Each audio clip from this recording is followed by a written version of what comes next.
And hello everyone, and welcome back to another Sunday morning broadcast here on my YouTube page. Thank you so much for stopping by and joining me today. Glad that you could be here, and thankful for your presence. So it looks like all audio is working fine. The microphone's on. The scenes are switched to the right.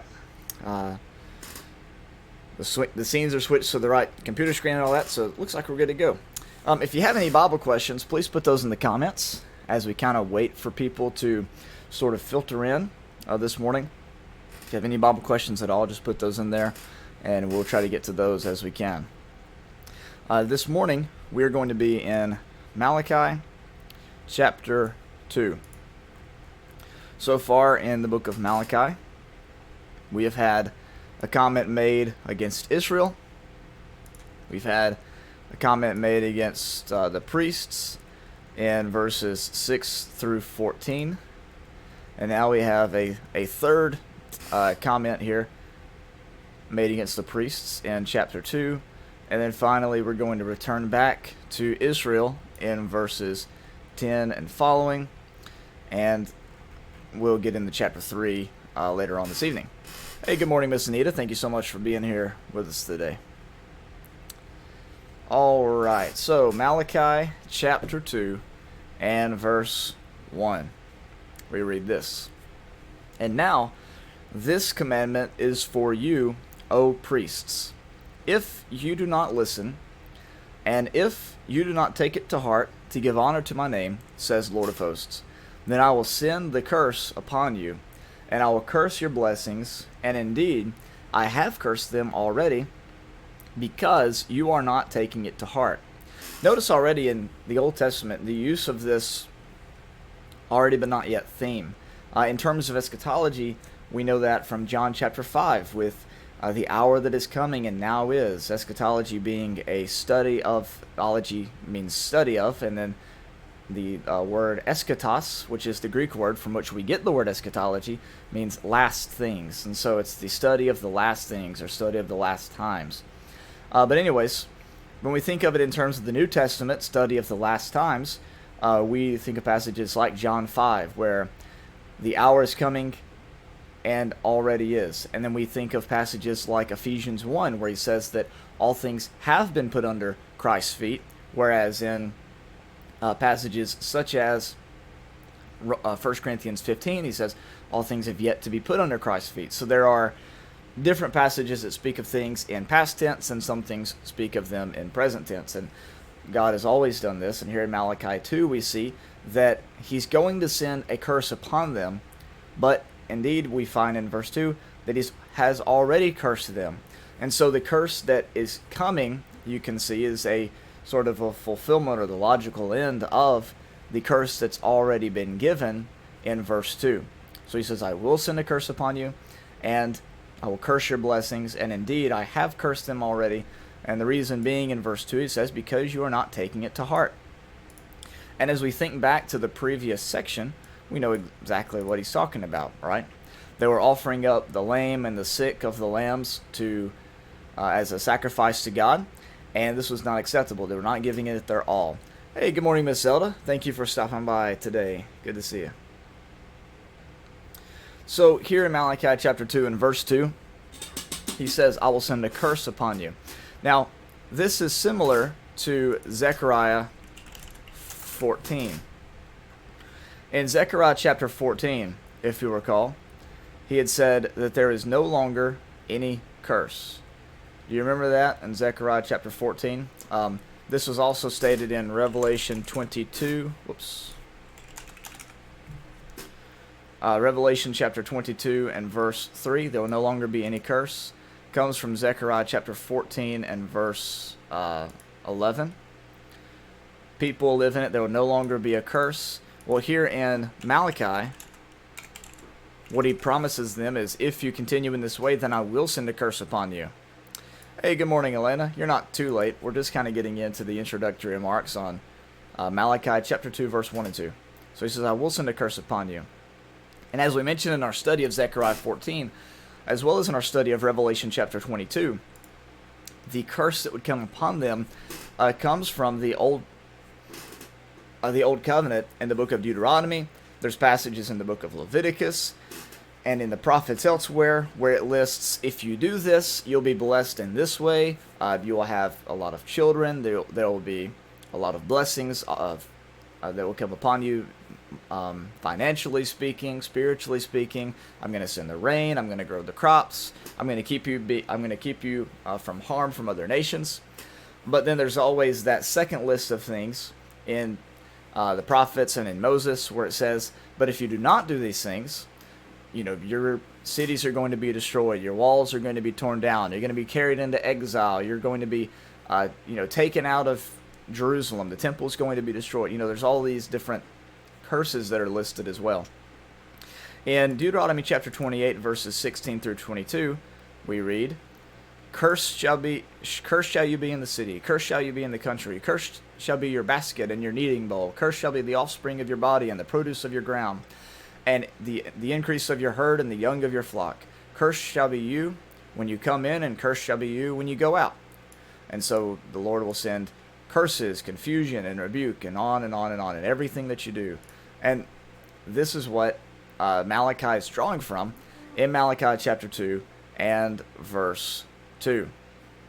That cursing is going to come upon them because they're not taking worship seriously from Malachi chapter 1. They're offering up the lame and the sick instead of offering up the best of the flock, and that went right against what they had read in Moses. Okay, Malachi chapter 2 and verse 3.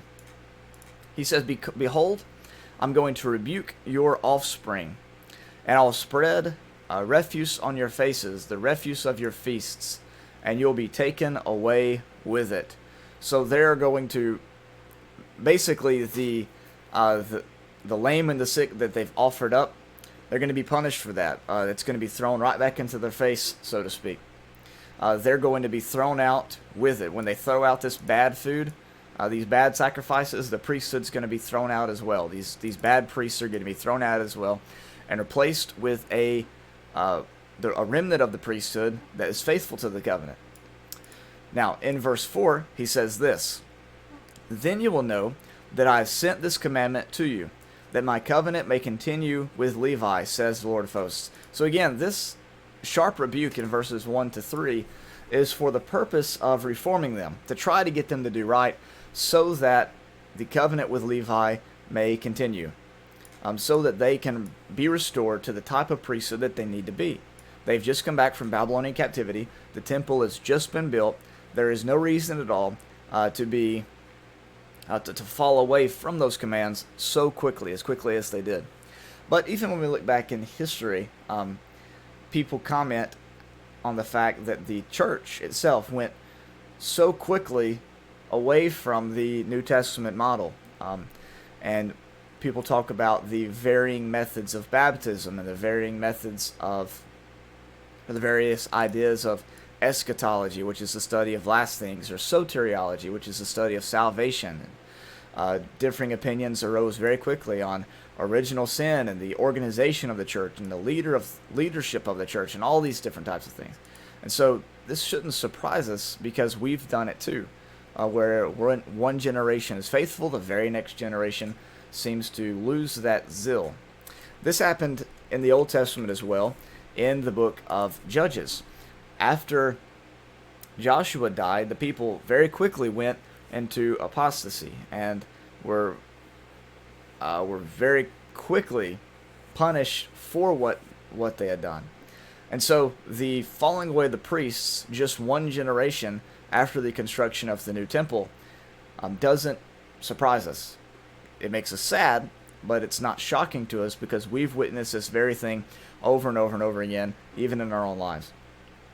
We read in verse 5, he says that his covenant with him, with Levi that is, was one of life and peace.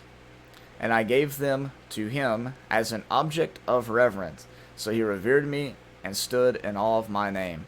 So again, he seeks life and peace through these offerings, these these offerings that they gave under the old covenant priesthood were not necessary for God. God had made many comments, especially in the book of Psalms, that he did not need these offerings in any way. These offerings were more for them than it was for him. And that's why he's so upset here in Malachi chapter 1 and chapter 2, is because by shortcutting the offerings that they were giving, they were having a negative effect on themselves and having a negative effect on the people. Because worship is a way for us to realign ourselves with God, with the divine. And if we don't pay attention to that and sort of just treat it as sort of something that we have to do and not something that we get to do, then it will lose its positive effect on us. The sacrifices that were given to the son of Levi to offer on behalf of Israel were not because God needed any sacrifice. It wasn't because God needed any sort of, transaction between him and the people with these animals. We learn in Hebrews 10 that the blood of bulls and goats can't take away sin. So they didn't do, the actual blood of the goats didn't do anything. It was more to symbolize the forgiveness and the grace and the mercy of God towards the people. It was a way for them to act it out, to put the blame on this animal, to put the sin on this animal, so that their conscience could be cleaned in whatever little way that offered. Of course, we know from Hebrews 10, I'm sure you're already thinking, or Hebrews 9, that the blood of bulls and goats cannot make the conscience clean, but that's a discussion for another time. The point is, these offerings were not for God. God did not need to eat them.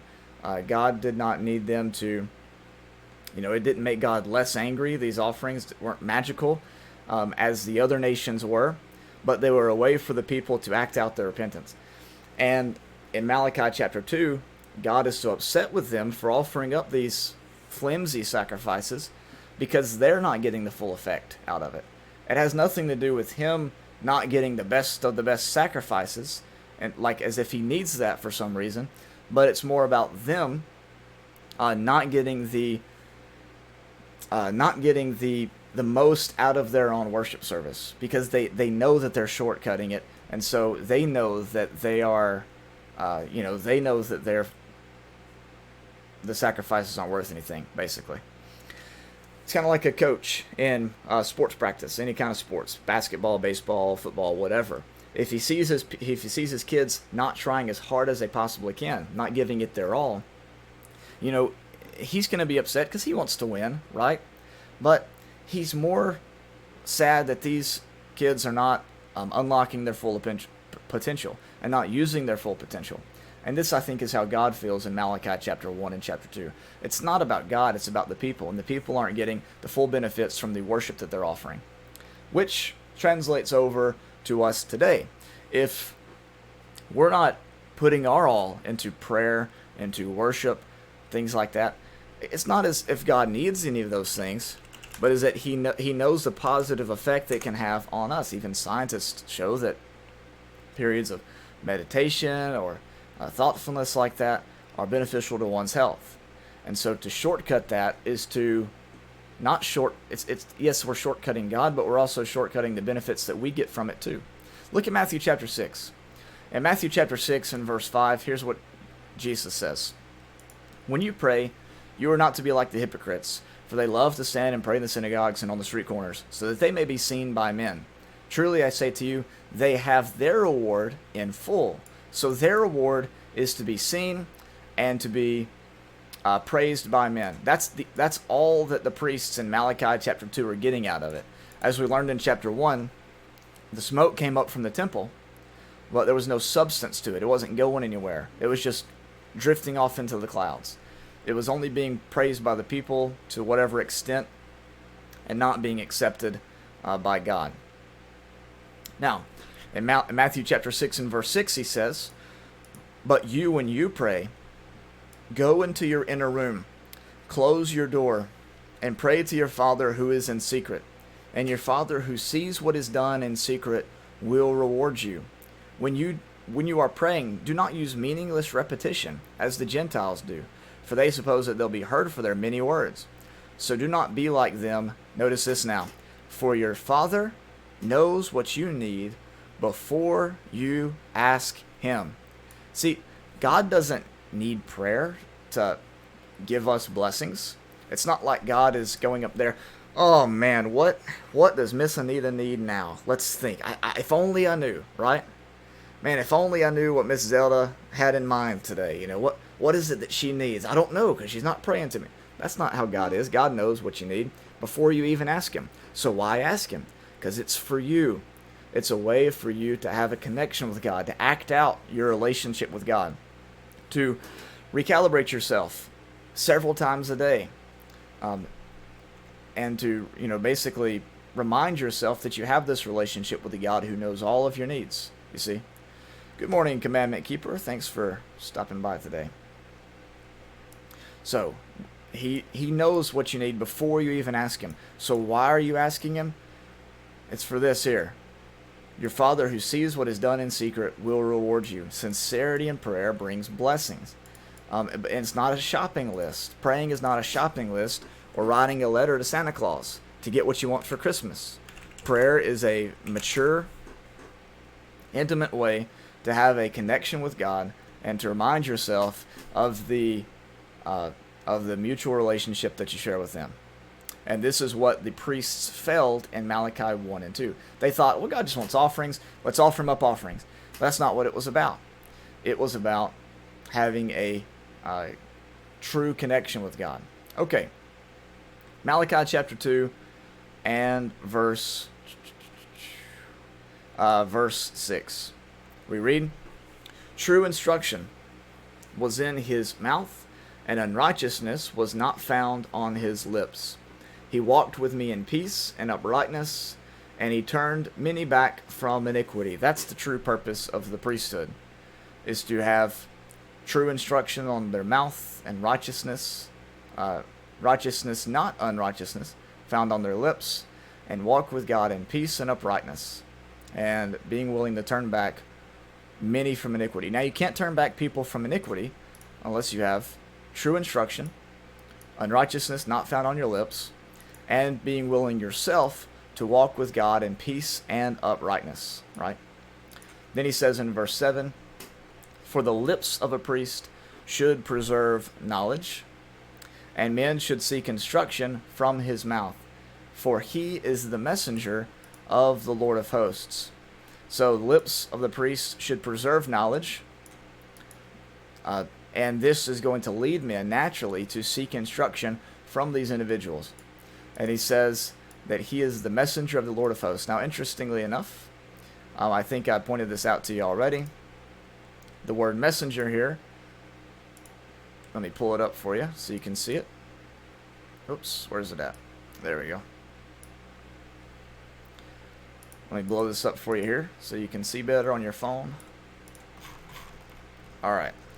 This word messenger is used several times in Malachi. It's used Malachi 2 verse 7, and it's used in Malachi 3 and verse 1. Malachi 2:7 is a general comment about the function and role of the priesthood. Malachi 3 verse 1 is a prophecy about John the Baptist and Christ. Okay? What we're going to see in a moment later on in this passage is that since the priesthood had been corrupted here in Malachi 2, 1 to 9, that another messenger was coming that would purify the priesthood, restore the priesthood, and make it better than ever before. So we'll see that come into play momentarily. But I just want to point out the linguistic connection between the priesthood here and the messenger that's coming to purify the priesthood in Malachi chapter 3, the ultimate priests. The ultimate priest and the Lord. Both fulfill this role as priest, as a messenger in the ultimate way, and that's John the Baptist and Jesus. Okay, let's see. Alright, so for the lips of a priest should preserve knowledge. Now, let's think about this. We know the end to this story, because we are familiar with Jesus and the study of the New Testament. In 1 Peter chapter 2, what we learn is that God's people it's no longer a select few that are priests, but God's people as a whole are a royal priesthood. And so it's not not about one family. It's not about one group of people. It doesn't matter who your parents are. It doesn't matter what tribe you come from. If you are in Christ, you are a priest offering up spiritual sacrifices to God. And so these comments here in Malachi chapter 2 are applicable to us as well, in the sense that we need to be sure that true instruction is on our mouth. We need to be sure that unrighteousness is not found on our lips. We need to be sure that we walk in peace and uprightness with God, and only then can we turn back people from iniquity. We have to be ones that preserve knowledge, and that knowledge should be so great and so attractive that people should seek instruction from us. People should want to ask you questions. You shouldn't have to chase people down to have a Bible study or to talk about God. People will naturally come to you and ask you questions and want to learn from you about who God is. Okay, verse 8. But as for you, he says, in comparison to Levi, but as for you, you have turned aside from the way. You have caused many to stumble by the instruction. You have corrupted the covenant of Levi, says the Lord of hosts. So they have done exact opposite of what they were supposed to do. Instead of leading people to truth, they turn people away from it. Instead of being those that preserve knowledge, they cause many to stumble by their instruction.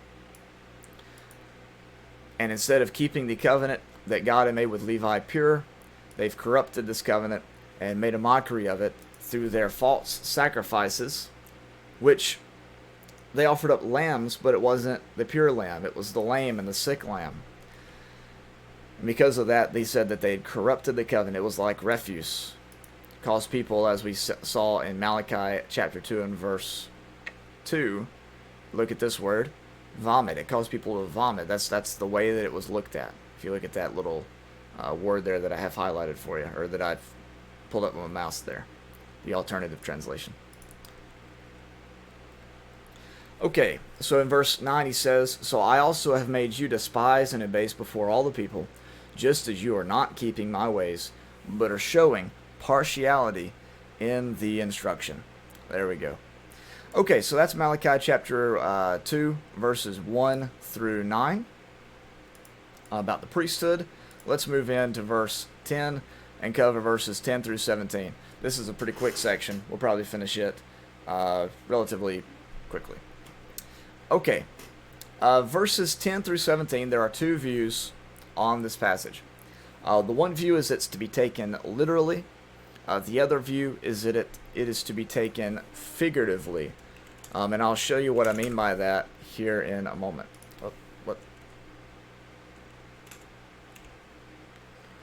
Okay, historical background.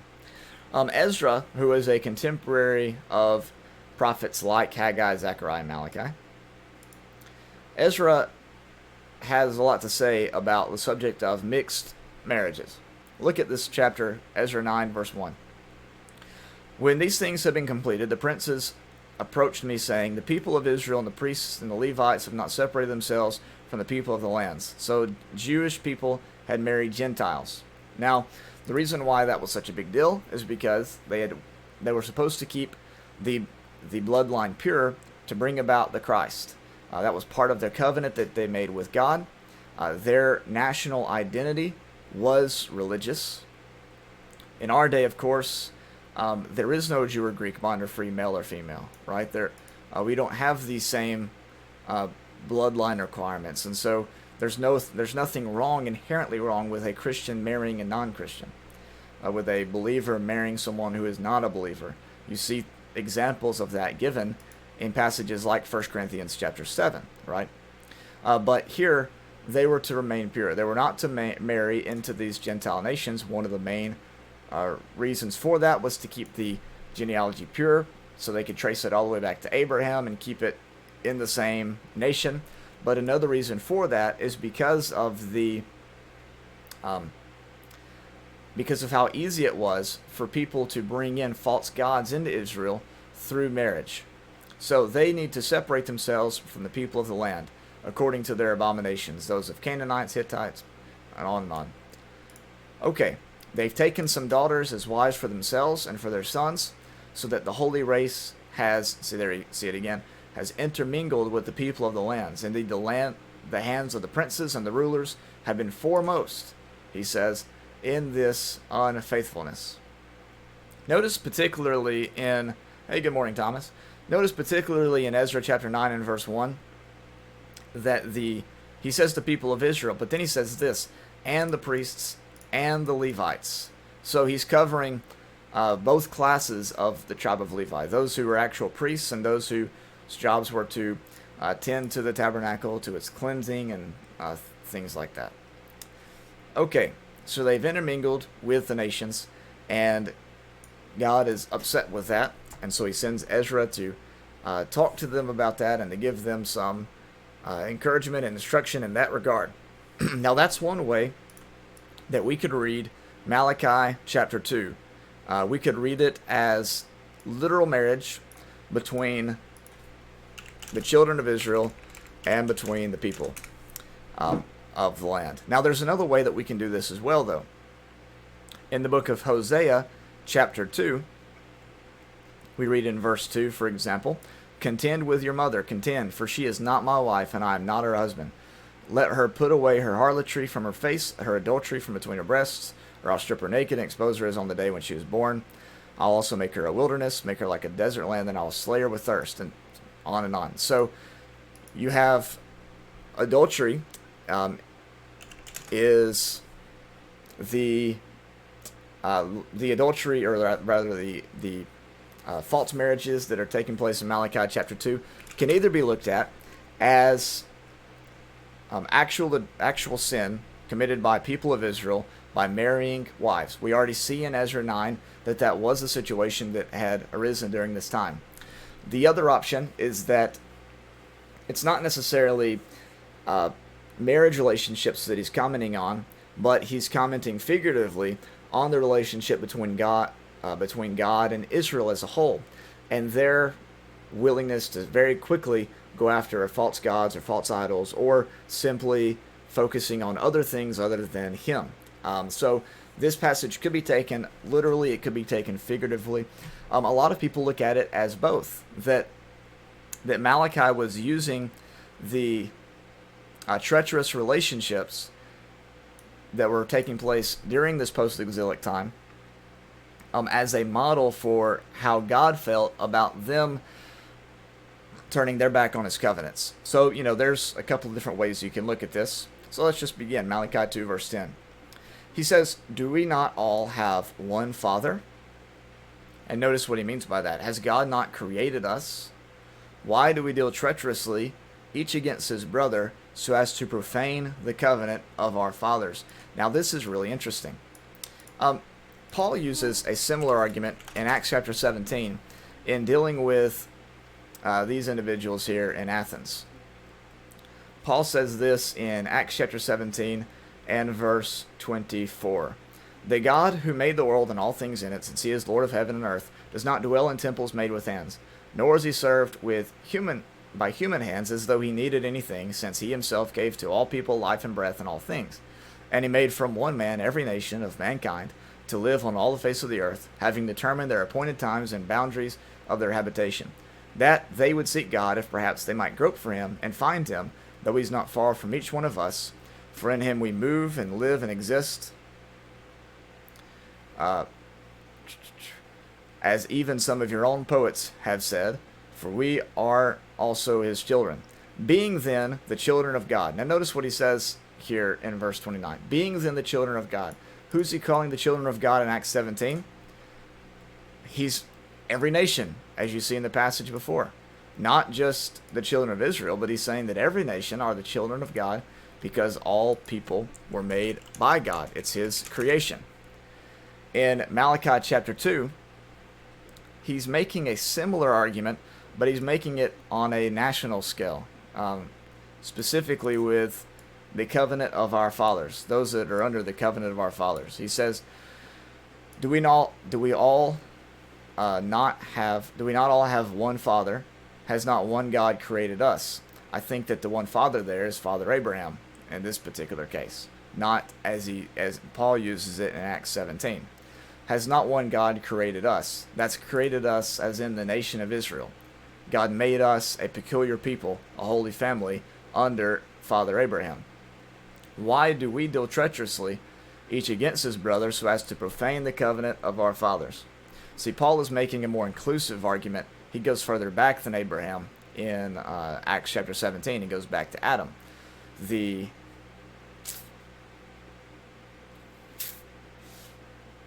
head of, the representative head of all the nations. Okay, verse 11. He says, Judah has dealt treacherously, and an abomination has been committed in Israel and in Jerusalem, for Judah has profaned the sanctuary of the Lord, which he loves, and has married the daughters of a foreign god. So see, there's the passage that lead people to believe that this could be figurative, and not necessarily a literal commentary on the situation of the day. But it could be figurative about their faithfulness to God in terms of their religion. Alright? But, again, I kind of lean towards it's a mixture of the two.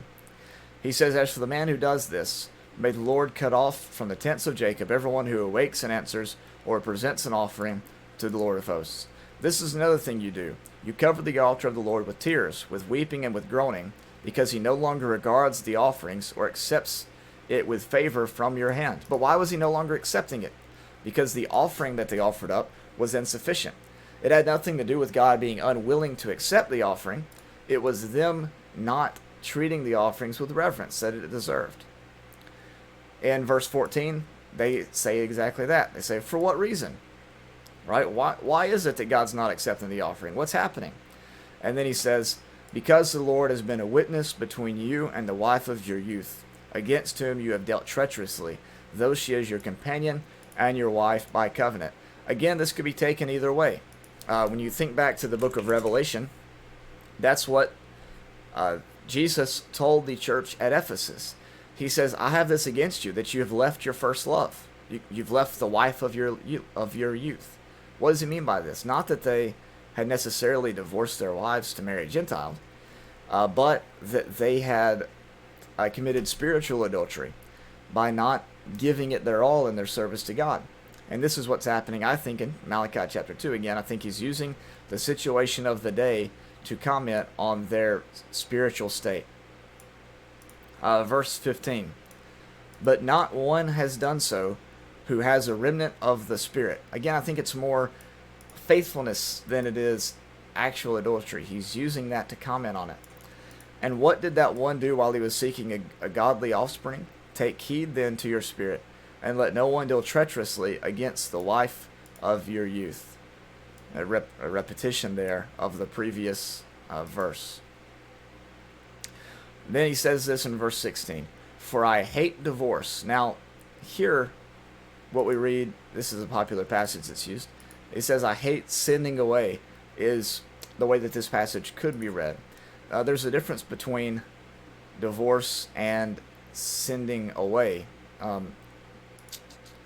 For example, well, we don't have to go into all this right now, but for example, when you think back to the original passage where God gave Moses the option to basically for the people to have a bill of divorcement, it was more for protection of the woman than it was for anything.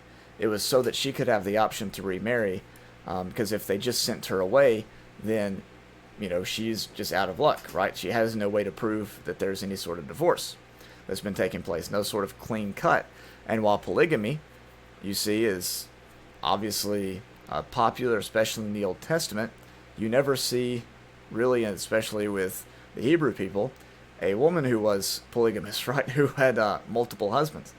And so this bill of divorcement was given basically for her protection, to allow her to have other options after her husband sent her away for any unclean thing, which for a lot of people it translated more than just fornication. It translated to burning the biscuits or anything like that. So I hate sending away might be the more appropriate term, although just because God hates divorce doesn't mean necessarily that he forbids it in any circumstance. Divorce is an option that even Jesus brings up in the New Testament. But what is what would be the purpose of a statement like this? You could even look at this as being, this is only a last, this has to be like a extreme scenario that divorce takes place in, because you have made a covenant with an individual. But if that covenant's broken, that's when divorce can take place. However, let's just go back to the original discussion here. I think he's saying, I hate sending away. I think he's saying that I hate sending away without a cause. They had divorced their wives. They had just left them behind and abandoned them for these Gentile women. And I think that's what he's condemning here, is them abandoning the people that they had made a covenant to protect, to follow after their lust. I think is a more appropriate reading of this text. Okay, even God divorced Israel, if you remember. He gave Israel a bill of divorcement in Jeremiah chapter 3. Okay, I hate divorce, he says the Lord, the God of Israel, and him who covers his garment with wrong, says the Lord of hosts. So take heed to your spirit, that you do not deal treacherously. You have wearied the Lord with your words. Yet you say, how have we wearied him? In that you say, everyone who does evil is good in the sight of the Lord, and he delights in them. Or, where is the God of justice? Now, this is interesting. This last phrase here, where is the God of justice? They're basically mocking God in this scenario. They're pretty much asking, if God is so just, where is he now? Where is he going to come and help us out here? Why is he not accepting our offerings? Not realizing that their offerings were not accepted because of things that they had done, because of them profaning the sanctuary through their treacherous marriage, as well as through their sort of second-hand offerings that they were giving to God. And so this is to be looked at as a sarcastic. Where is the God of justice? They're basically mocking God in that comment. I think even some versions of the Bible do translate it in a way that demonstrates the sarcasm. Now, so we see this problem with the people in Malachi 1 and 2. The people as a whole have messed up. They're questioning God and the wrong way. The priests have messed up in their offerings and in their conduct and in their teaching. And now we see that the people themselves are committing both actual and spiritual adultery with the other nations. And so what's the solution? What's going to save us from this? Well, the answer comes in Malachi chapter 3 with the messenger of the covenant who comes to purify the people and to bring them back into a restored state with God. So this evening at 5 o'clock, we will cover Malachi chapter 3, 1 and following. All right? Okay, I'm going to take a quick break, go get some water, and I will be back to see you, let's call it 10:20 if you can. I'm going to get a little drink of water real quick. My throat's kind of hurting me. So I'll be back in 10 minutes at 10:20. All right. Bye.